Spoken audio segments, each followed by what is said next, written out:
In this tutorial, I am going to show you how to uninstall and reinstall Microsoft Store in Windows 10.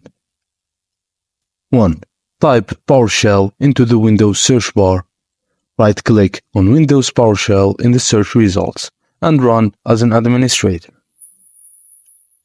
Next, copy the first command provided in the video description.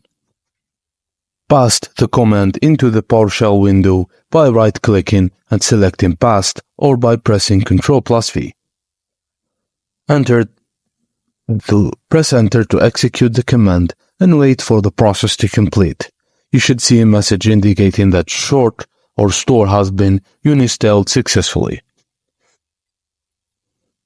To reinstall Microsoft Store, copy the second command provided in the video description and paste the command into the PowerShell window.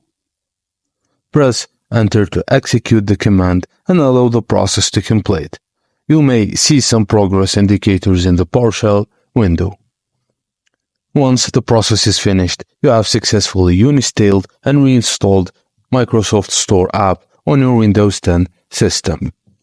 And that's it, guys. Thank you for watching, and please don't forget to like and subscribe for more.